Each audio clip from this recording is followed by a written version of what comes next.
C'est un grand plaisir d'être ici ce soir avec vous and with my fellow panelists. Canada 150, do we have the clicker, Dave?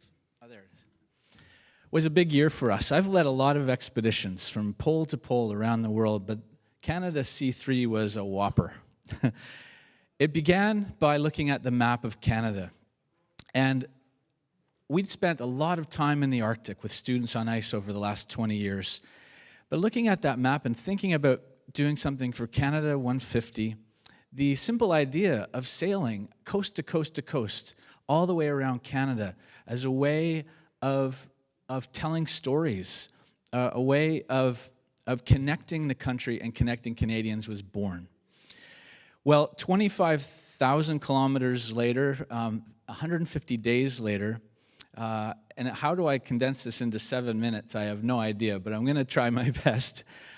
We made it. It was an extraordinary journey, a historic journey. It was also inspired perhaps by this little guy, Paddle to the Sea, who inspired a generation of Canadians, taught us what a watershed was, how the Great Lakes are connected to the ocean, and how we are connected we are an ocean nation, a water nation connected by lakes and rivers and oceans. We needed a ship, so luckily we found this one, a former Canadian Coast Guard icebreaker, once called the Sir Humphrey Gilbert, and it became our home, our floating platform, and it was a wonderful, wonderful platform for this journey. We started off in Toronto on the 1st of June, the night after the last Walrus talks of Canada 150, and away we went. We could have called it Canada C4 because, of course, the Great Lakes are really our fourth coastline. And this video is perhaps one of the best ways I can share the journey with you because we saw extraordinary beauty.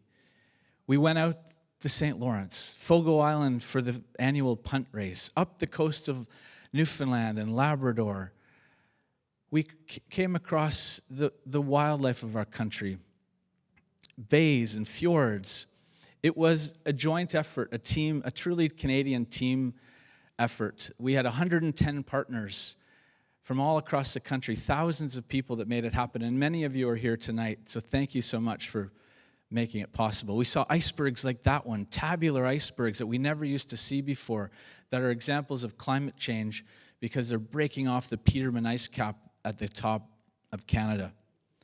We saw every day how Canada is an ocean nation and a polar nation. 40% of our landmass is the Arctic. We also learned by visiting communities almost every day from coast to coast to coast and meeting the heroes, the champions in these communities, that we are a community of communities. That's what makes Canada one of the things that makes us so wonderful. We went off the beaten track. We spent a whole month going down the West Coast, and every day we got together. We had a diverse group of Canadians, really a cross-section of society on board, and we'd sit in sharing circles like this in the morning and the evening to really delve deep into the themes of 150, but into the challenges and the opportunities that our country faces. It was a journey of connecting, a journey of sharing, connecting with our youth and inspiring them. It was an emotional journey. I've never cried, laughed, been so inspired, been so motivated, and so overwhelmed in my life. Like moments in the legacy room, the Gord Downie Channy Wenjack legacy room, the first legacy room in the country was on our ship. It was a safe, sacred place for Indigenous and non-Indigenous Canadians to come together and to learn and to share. And Gord and Channy were with us in spirit every step of the journey. And it was great to see in the budget yesterday that the legacy rooms have been funded to continue and to grow. As we watched the fireworks in Charlottetown on the 1st of July, it was with mixed emotions because an hour before those fireworks were set off, Stephen Kakfwi, the former Premier of the Northwest Territories, shared all the reasons why he wasn't celebrating, none the least of which was because he was a residential school survivor and the trauma that he suffered through those years. But away we went, and the stories began from the Tragically Hip performing on the back deck in Kingston on World Environment Day. I kind of knew everything was going to be okay after that day. Pulling up Fred Penner's pants in the middle of a song when they fell down, as he was dressed like a Viking at L'Anse Meadow. Another one of the weird moments was taking Margaret Wente underwear shopping. Her luggage was lost. I didn't actually take her shopping. I just hailed down a pickup truck in Pond Inlet and said, "Can you take this woman and get some underwear?" And away Margaret went. We faced challenges and adversity, but we persevered, and incredible moments of awe and wonder that literally just touched you in the heart. And when you're touched in the heart, that's when you really change.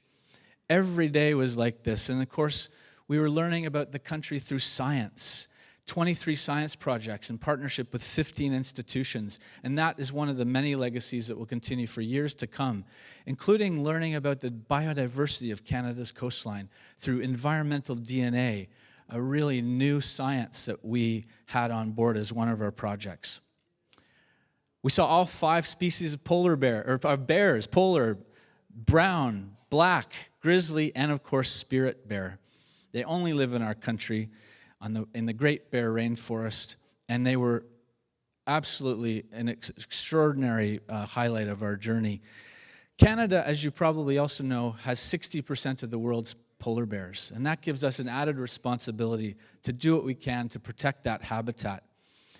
One of my big takeaways on this journey from coast to coast to coast is that 80% of our coastline, of our journey, was along Indigenous lands. Just like tonight, we're here on Algonquin territory. Every day we almost woke up in a different traditional territory. But from the time we left Newfoundland to the time we got to Vancouver Island, we were only in Indigenous communities. Quite often, many of them didn't want us to come ashore. They said, "We're not celebrating Canada 150. And we said, "We're not either. We're here to listen and to learn and to share your stories." And that's what it became. And one of those people we met was Gujau. Gujau is one of the champions and warriors that have stood up and fought for the protection of Canada's coastline. He put his life on the line in Haida Gwaii when they were going to cut it down. We owe a huge debt of gratitude to the Indigenous peoples of Canada for the role they've played in so many respects, but one of those is as the guardians of our environment. And the last story I wanted to share, and it's one of my favorites, is of Roger Hitkuluk from Kugluktu Nunavut. Roger was an elder on our team, and he started telling me a story about when he was 5 years old going hunting with his family. And they had to take refuge at an island in a storm. Well, in the middle of the night, the storm wrecked their boat. And they had to live for 3 months on this island in the Northwest Passage in the Dolphin and Union Strait. It wasn't a big deal. His parents hunted. They caught seals and fish. But they waited for the ice to freeze up so they could get back to the mainland. I heard this story, and I'm like, that's crazy. And so it turned out that island was close by, and we decided to go there. Well, we pulled in and put the nose of the ship right on this beach. Roger got out. He was the first person to set foot on that beach. And within 10 minutes, he found a piece of his dad's boat from 65 years ago. And he broke down in tears. And it takes a lot for an Inuk man to cry, but he did. Well, the story didn't end there. We hiked up this terraced beach, and at the top we found a cairn. And in that cairn was a note in a rusty tin can, and we read it. It was from Captain Tom Campsell from 1986, who had also taken refuge in that same beach. Well, the Governor General of Canada was with us, and he wrote his own note and put it back into that same rusty tin can where it is today. That showed the interconnectedness of this crazy country, but that wasn't the end of that evening. We went higher up onto that island, and we started looking around, and there were ruins around our feet. And we happened to have an archaeologist from Nunavut with us. And he said, these are Middle Dorset ruins. We were walking in the footsteps of people that had lived there 4,000 years ago. How could we be celebrating Canada 150? It seems so silly when really every step of our journey from coast to coast to coast, we were walking in the footsteps of people that had lived here, including in Haida Gwaii, where they found footsteps from 14,000 years ago.